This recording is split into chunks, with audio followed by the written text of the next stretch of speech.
Hi there, it's Sam from pootles.co.uk. Thank you for joining me today.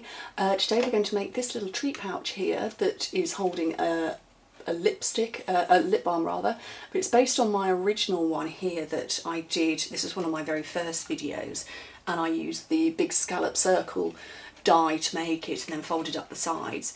But I wanted to do a slightly bigger version, and as I said, there is a lip balm in here, and you can see it's got little sides that are folded up and it stops things falling out. So if I just pop that down, it's quite a reasonable size. That's a lip balm. You could fit a longer lipstick, you could fit you know, a gift in there, maybe a little mini treat size bag of sweeties or chocolates or something like that.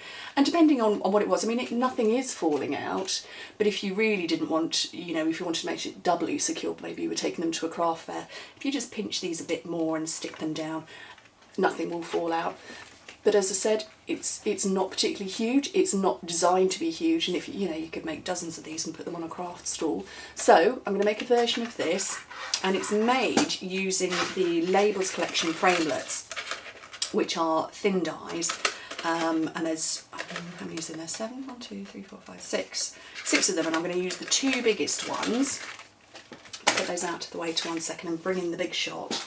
I'm using the new magnetic platform, which basically it's a new one that Stampin' Up have just brought out, and it means that Framelits stick to it and they're not going to move. So this is perfect if you're working with stamps that match. And obviously, yes, you can use your regular multi-purpose platform. So magnetic platform, cutting plate, cardstock, and this is crumb cake. I wanted to do a crumb cake version of this. The die, put it closer to one edge than the other, because actually we're going to use the bit off the bottom. And then another cutting plate on the top. Send that through. Let me just move it so you can see what's going on. It just goes through and it'll cut through nicely.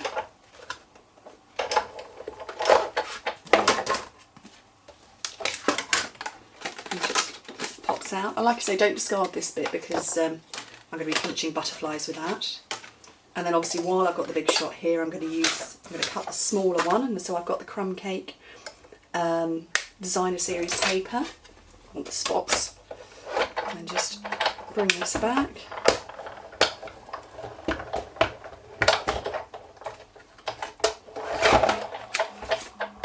And that also has just popped out beautifully. So let me get all of this out of the way.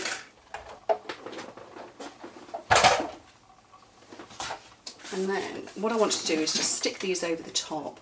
So I'm just going to use snail for now. I would suggest something stronger on the top layer, where it's going to be on the edges here. I found that with snail it just likes to ping itself off, so you would, you'd want something maybe sticky strip, but only on that top bit. So, and then with my scoring tool, if you line it up so that the top point here and the side is flush there fits into the 2 3/4 mark, then you'll know you're lined up, because it's following down there. And then turn this over. So 2 3/4, score it then at 2 1/4 and at 3 1/4. So that's going to fold the sides up. And then with this side again, fitting at 2 3/4, because obviously we've got the measurements down the side, just roughly at 3/4 of an inch, you just follow the line down and then press just there. And then the same on the other side, line up this bit here, 3/4 inch mark, follow it down and just press, because actually that's where we're going to fold. Right, let me move this out of the way. And if you just fold up here and just push with your fingers.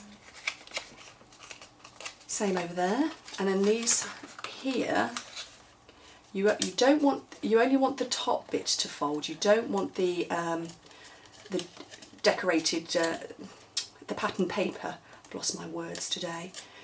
we're just going to keep that sticking out so you can see it here. It just sort of acts as an extra base. So it's just the cardstock, and you're literally just pushing to pull it up from that score line that's there. There we go. And then strengthen those crease lines again. And then with a piercing tool, just punch a rough hole in the top, because this is where we're going to put the ribbon. And then we need to make it bigger. So just punch and wiggle through, same on the other side. Punch and wiggle through. And then the crumb cake ribbon, and my cat meowing in the background. Push that through. This is the, I can't remember what this ribbon's called. Taffeta ribbon. Pull that through there and then. And just tie it into a little knot.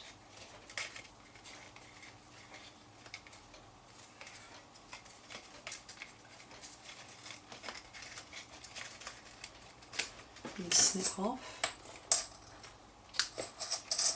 And then I'm going to put a butterfly on the front. And I'm going to be embossing this one. I went backwards and forwards with all sorts of different versions of pink pirouette, which is what this was. So I did pink pirouette on white, but it didn't work, it didn't look quite right. I did white craft on pink pirouette, that didn't work. Pink pirouette on pink pirouette didn't work. What were those versions? This one was the illuminate, that didn't work either. And I found actually that embossed with with white embossing powder over the top, that's what worked best of all. So I've got my Papillon Potpourri butterfly stamps all prepped up. My Versamark ink, which is, it's a watermark ink, but obviously it stays very sticky, so you can emboss quite happily. So that's well inked. And this is where you use the spare bits of cardstock. So straight down and up. And I've got my white embossing powder. This is just an old, it's an old baby food jar that I used to, when I used to make meals for my children, I used to put their baby food in these jars and carry them around. But it means, you know, I don't have to clear up particularly. Right, turn your volume down now if you've got it up high. This is the heat tool, and you're just waiting for a bit of heat. Keep moving it around, don't hold it in one place. I'll move this so you can hopefully see.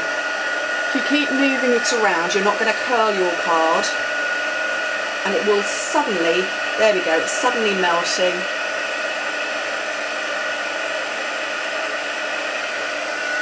And that's all beautifully embossed. So hopefully you can see. There you go. So it's just raised very slightly. And then with my elegant butterfly punch, this is the genius of Stampin' Up. Punches and stamps that match. Hold it over. Punch it out. These ones, you can't, I mean, I often curl butterfly wings, but because it's been embossed, you can't. You kind of just have to fold it a bit. And then my ever faithful mini glue dots. I need to sort of roll this a little bit because obviously I've only got a tiny little section there that I'm going to be sticking down. And pop that on. You could put a sentiment if you wanted. I just fancied the butterflies. And that is a nice little treat holder. If I pinch the lip balm out of there, that will go in and stay nicely closed. So, thank you very much for watching. I hope you enjoyed the project. If you want to see this one, go back and have a look at it. I don't remember what it's called. I think it might just be called Scallop Treat Holder. But like I said, it was one of my very first ones. And I hope to hear from you soon. Bye.